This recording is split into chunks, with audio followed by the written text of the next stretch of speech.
I see got photocopy inside. I put my bank account also inside sometimes. Okay, so or let's retrieve the value of the objective I want to achieve. So this is safe. Okay, actually you don't need to save it every time also.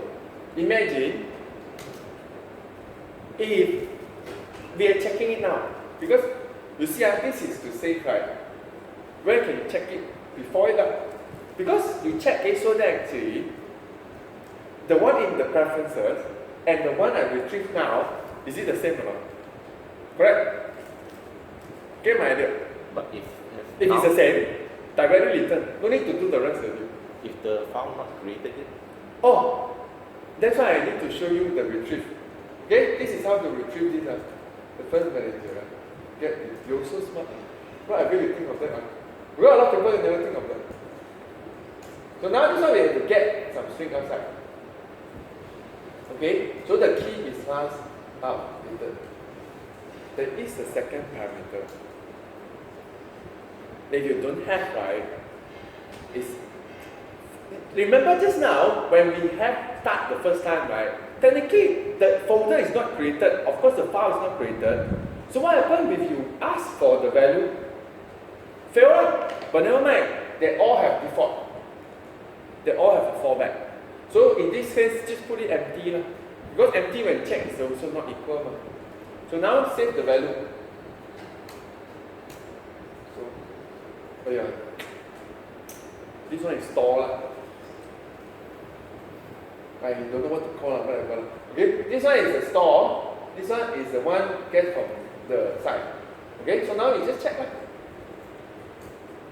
If last updated is equal store, which means that in your memory there is already a value being stored with what time, what date. Now I get from the server another time and date. I check when they're equal. Don't have to do anything. Return what? This one ask for what? Now, or if you really want, right, you can distinguish a crash and a not update, right? You return something you process afterward lah. So this one need a list of value. And never mind, I just return now lah. It's so easier. Because then you have to create a list of value. Now lah.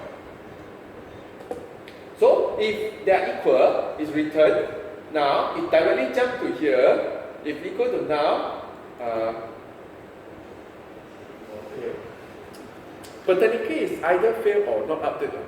That's why I said now actually you have to distinguish that. How to distinguish it? Then it return that is not a good. Or sometimes you also wonder, what if I want to return a value and a boolean, right? Cannot because it's not supported. The return, right, is only one type. Okay, then there is another question also. What if I want to use an integer and a string? Also cannot. So if you want to use the integer and a string, right, convert the integer to a string and use a string array lah. Can. The other way is actually just put the integer into the constructor of the async task. Also can. You see, you can override the constructor of the async task. At the moment, right, the async task is constructed with that parameter, right? This one you can create your own. You can put in context, put in whatever you want. Then you don't have to only rely on the parameter.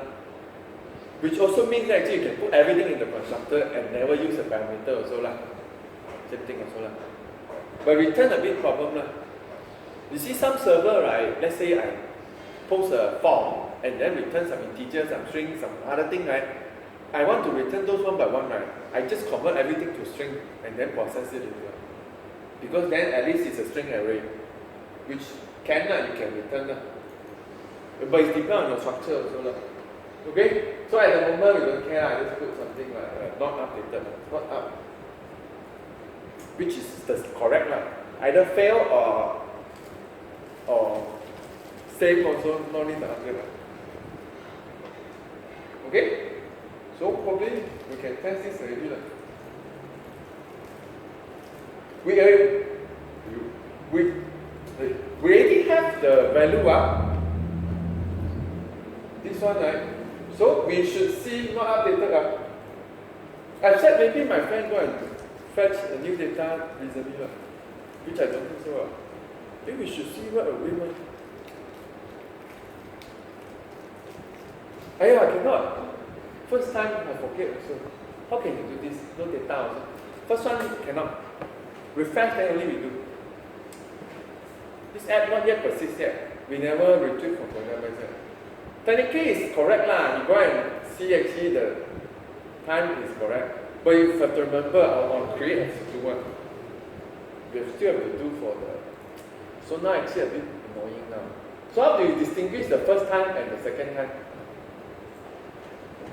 If we use a parameter, this one, put the parameter true. The rest are all false. Now you get my idea of using a constructor, right? Okay, constructor, give me a constructor. Generate constructor. Okay. This first.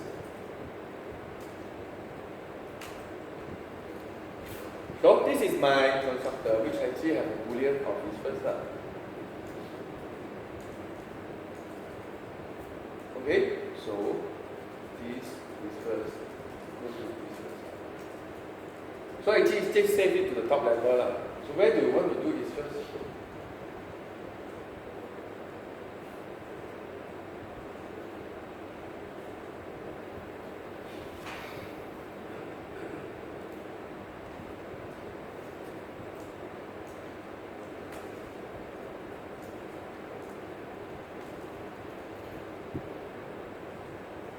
It has to be equal and not first.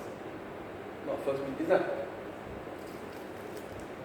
Either one, both, wait. If it's equal and it's first, you go through because it won't return. If it's correct, I think correct. So that's how you use a constructor. So that actually, you see that my idea is actually, we actually don't want to touch the parameter which is string, right? But we still need something to distinguish. I mean, we still need to put in a variable, so you can put it into a constructor. So which means that for the first one, right, there is a true which I give him as the parameter for the constructor. All the refresh one is false. Okay, what's the difference? Because this one, right, since I check for instance, right, if it's first, no matter what, actually this is always not going to be true. So it will continue, I think. Okay, we missed that already. But then now if you refresh, right, then should be the one not updated. But at least we get the first one. Just for some, just to make sure our app works. Because probably after a while, you actually don't do this, right? Because you should, once in the starting task, save it in the database or using content provider, then after that you retrieve it, then only you go and see whether you need to refresh or not. You don't even need to do this anymore. Because you can do it with interval.